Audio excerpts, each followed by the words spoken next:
Alright guys, TacticalRab back again today. Hope you're all doing well and enjoying your day so far. Some drama emerging overnight thanks to Clayster talking about the contract offer he received from the Vegas Legion for this upcoming season after playing for their team and really revitalizing their franchise during last year. Not the best offer you're ever going to hear about. Loads of reaction from Scump and OpTic as to how hilarious this actually sounds. But also Coach Theory, still of the Vegas Legion, pretty much denies that what Clayster is saying is true, despite the specifics being, well, very specific. Intrigued to your thoughts in the comment section below. Hit the like button if you enjoy. Subscribe if you're new as always. I would greatly appreciate it. Plenty we've got to get into today. And, well, firstly, an absolute breakdown last night. I know that Zin and Scump were playing some Rocket League. I think Zin was up 4-1 at some point, and then guess what? 6-5. So, you know, am I surprised? I can't say I'm necessarily so surprised. Quickly on Modern Warfare 3 as well. The rumour has it, well actually, I don't know how much of this is a rumour, but it's been talked about with Charlie Intel, that Modern Warfare 2, this year's past title, to the new game, Modern Warfare 3, all of this stuff is going to carry forward. This, to me, kind of confirms this was meant to be a 2-year game, as far as I'm concerned, and the rumours about Modern Warfare 2 lasting 2 years were probably true, and then at some point they thought, you know what, it makes more, we can get more money if we call it Modern Warfare 3. But apparently all the bundles, all the weapons, all the operators carry over to the new game, and they'll maintain their status over to the next title. So they've obviously, you know, it's an interesting one. As I say, I think they really were going to do a 2-year game here, but they thought, you know what, let's just rinse these guys for all they're worth and drop another game, which is basically the same game, but we'll just put everything the same in it, and we can still charge top dollar. So good job, Activision, you've done it again. I do wonder what happens now with the Tryout game, because, I mean, look, Tryout game is coming out next year.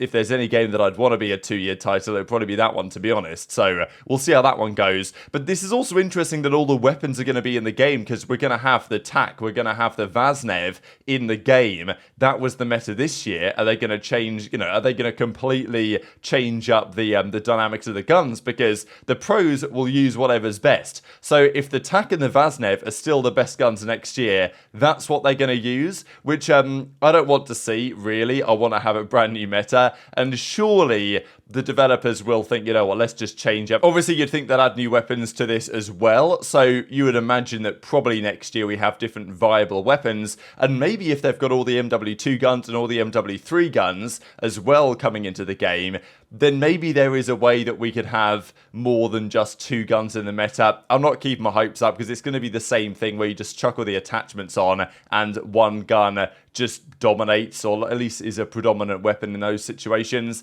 There's always some guns that might be viable that we talk about every year, but usually, you know, we tend to solidify ourselves a 2-weapon meta, and when the pros have just used those weapons for an entire year, I'm sure they will gravitate towards them, at least at the start of the new game, even if they're not the best. So yeah, I'm just hoping we get a new meta, right? But we might see some of those weapons carry over to the new title based on what they're seemingly trying to do. Let's talk Clayster then, right? So of course, legendary player. This I thought kind of crazy. Over a 13-year career, Clay has played with 61 different teammates on LAN, and that is likely to go up, I think, this season, based on what is quite possible with the team that he's looking to form. And based on what he says about Vegas, I can't imagine that he's going to be going back there, because I don't think that he'd make this stuff public if that was to be the case. Thought this is pretty crazy as well, how at least the head-to-head between Karma and Clayster was so similar. I don't believe these guys, over like such long careers, ever actually played with each other, right? They were almost on the same team, I guess, on complexity, but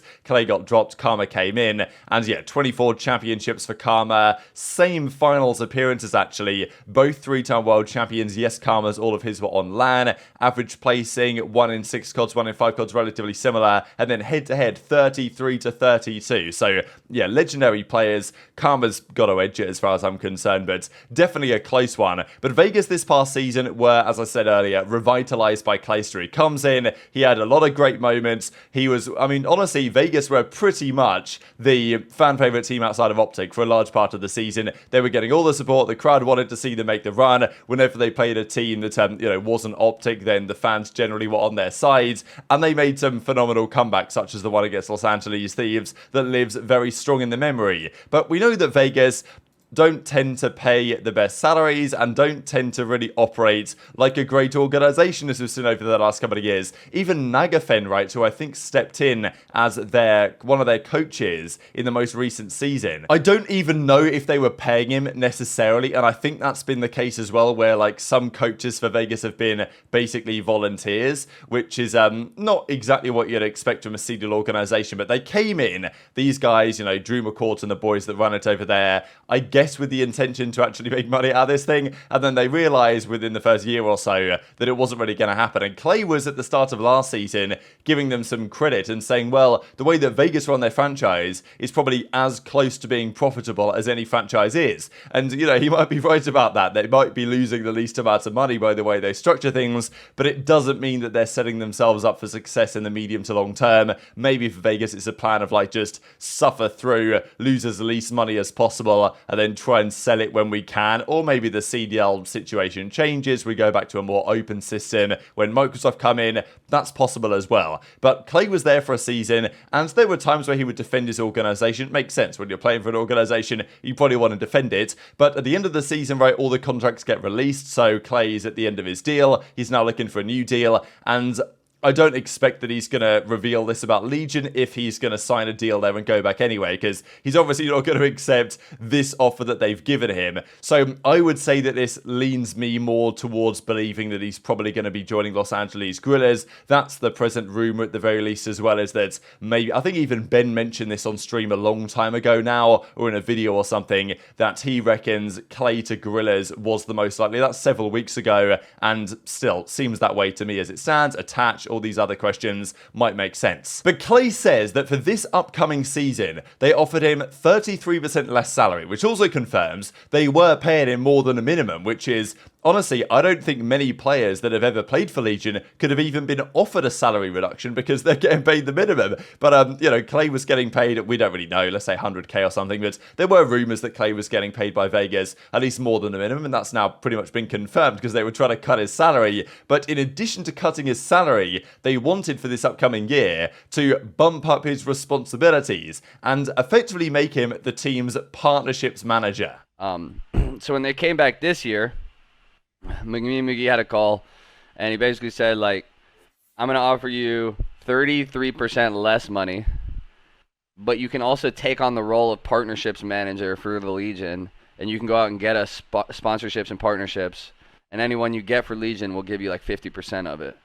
And so I was like, well, if I was going to go do that anyways, wouldn't I go get the brand deal for myself and take 100% of it? Because the brand deal would be sponsoring us because of me, not because of the rest of the team. So, like, why would I... Sorry, guys, can't scram. Got to get on this call with Zenny later today and get us our salaries paid. You know what I'm saying? So, and I told MWIII, I was like, MWIII, I love you to death, brother, but, like, straight up, like, how do you expect me to get paid 33% less and take on more responsibilities? That's not how the real world works, brother. Like, you know, and he's in a tough spot because it's not like that's his budget. He's just telling me what the budget they have is and what the offer they have is. So it's like not even on him, but it just felt kind of crazy that like offer me less money, more responsibility. Like I probably would have played there again for the same amount of money. Like no bullshit. We were building something over there, but hey. Did you guys see this Oh, this Clay is gonna tweet? be just a burger. Did you guys see Breaking Point's tweet about Clay? Yeah. We were shitting. Dude. What type of out of touch delusionality is that? That is unbelievable. Well, no, I'll tell you. You're gonna have to explain. Yeah, make sure Elgato's showing on your jerseys, guys. Seth, they asked Clay to take 33% less money than last year, and also to be like the head of partnerships for the Legion, and then anything that he brought in, he could take like 50% of. Wait. Okay. I don't think that's necessarily. So I got some clarification. I wonder. That's what the clip said. Yeah, I know, but I wonder. That is the most dumb shit I've ever heard in my life. Wait, the head of partnerships, is he not playing? Yes, he is. But they want him to. Yes, what? While also taking less money. Dude, okay, you're confusing me right now. Is he okay, is he gonna be working for the sales team? Yes, while also competing. While also playing. Yeah. They're trying to supplement the 33% less salary with 50% of whatever partnerships that he were to bring in as their like partnership person, while also competing. By the way, Clay's been mapped age. Your game fuel bottle. Wait, dude, how out of touch do you have to be? Sorry, I can't do a third set, guys. I gotta. Yeah, sorry, boys. I have a partnerships meeting at 2 East. Can't hop on. So I gotta say, this is hilarious, right? This is Vegas Legion at their very finest. Instead of actually getting someone or just one of the other people at the organization trying to find the sponsorships and find the partners, get your in-game leader, captain, and, you know, veteran, not exactly maybe star player at the present day, but, you know, not far off, right? He's your big draw. He's your franchise player, as it were. He's going to do the partnerships as well. And as Clay says, it's like, well, if I'm going to do that and if I'm going to take those calls, why would I not just take those sponsorships and take all of the money, right? Why would I, you know, broker it as effectively the agent in some respects of Legion? Because it doesn't seem like Legion are going to do any sourcing of these deals. Clay's got to source the deals, actually get the deals done and through and sorted and bring them to Legion to only take 50% of the revenue for that. It just doesn't make any sense. And it just confirms to me, if this is true, and we'll get into whether it is or is not in a second, that Legion just, you know, we know that they have no interest in fielding a team that can actually win events, but it just confirms it, right? Because when you've got your player that's meant to be, like Clay has a lot of, let's say Clay comes back for them, he's got a lot of responsibilities already. He's got to lead the team. He's, you know, as I say, he's the veteran presence. He's got to build up some of the younger guys he might be bringing in yet again, and yet you're giving him way more responsibilities than just that to try and keep the lights on at your organization. And you're expecting the team to be good? Like, no, you're not, right? If you're taking it serious, that's not the setup that you employ. And Scump even couldn't believe it to such an extent that he was like, well, are they just offering him that as one job and then, like, for him not to play? But Octane's like, no, he's going to be doing both, apparently. And so, you know, Scump couldn't even wrap his head around what a bad offer this was. Now, Theory, of course, when Clay was on Vegas, he was defending Vegas a bit, and we'll see that in a second. So Theory, coach of Vegas, still on Vegas, and as he says here, I wouldn't say that's exactly how the conversation went, but you'll have the time of your life. So the interesting thing about this is that Theory's basically saying that Clay's lying in some form. I mean, the terms that Clay is mentioning are very specific. 33% salary reduction, also partnerships manager. Like, you know, when Clay mentions something to such a specific degree, he may be wrong on a couple of the details here, but I can't imagine that he's completely making this up. I don't really understand why he would, especially if he does have that Los Angeles Guerrillas offer that he's going to take over the Vegas one, it seems. Otherwise, I don't think he'd be saying this stuff. So then Theory goes on to say, just because people are interested doesn't mean I'm going to share my personal conversation with someone. So basically people are saying, well, like, if you're going to say Clay's lying, you know, let's hear it, right? Like, what did you have to say? I don't have a stream or agenda to push by setting the record straight, so I'll leave it where it is. Also wanted to say, ton of respect for Clay, no bad blood here. But as Brandon says, it's like, so what's the point tweeting this in the first place if you're not going to say what's going on? Like, you can say, if you wanted to, you could say why you think Clay's not telling the truth on this, but you're not going to. So what's the point of even tweeting this in the first place? I don't really understand. But still, I mean, we'll see how it goes, because we have seen similar things with Clay in the past. Sometimes when I want to find something, I'll just search on Twitter, like, Poverty org is what I searched this time and just wanted to see what came up. And I found this tweet that I'd forgotten about, this thread between Birdman and Clay when, you know, so Birdman was just basically roasting Vegas and calling them a poverty org. And then Clay says, taking shots at my teammates, calling my org a poverty org, totally not hating, bro, and all this stuff. But, you know, Legion is a poverty org. I don't think anyone disagrees on that. And I don't imagine Clay would disagree on that based on what we see in the present day. So very much intrigued to your perspective in the comment section below. You think Clayster should take up this offer from Vegas, but as I say, I'm guessing that Guerrillas has something on the table for him, because I don't think he's going to go to London, and he's obviously not liking this Vegas offer. It also means that what are Vegas going to do? Because they're cutting his salary to what would be, plus additional responsibilities, basically a minimum salary, and they're still not going to have anyone, because, you know, Clay could, you know, he's experienced enough to get these partnership deals and stuff done. But I mean, like, he's obviously not going to be, that's not going to be his primary focus, is it? He's meant to be playing the game and trying to be the best version of himself he can be in the game and for his teammates. So what are Vegas going to do now?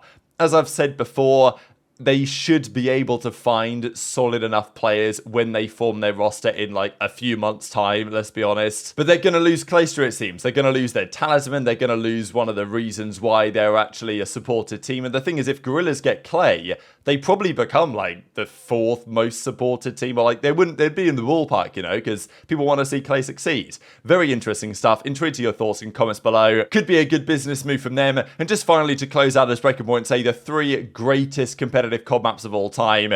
To me, it's Raid for sure. I'm going to throw Standoff in there personally as well. There's so many other good maps, though, I could name as number 3. I don't know why Scorch is on here for Infinite Warfare, right? We've got Retaliation for Infinite Warfare. We've got Sovereign here from COD Ghosts. You know, I'm looking at maps like Warhawk. I'm thinking about maps like Fringe from Black Ops 3.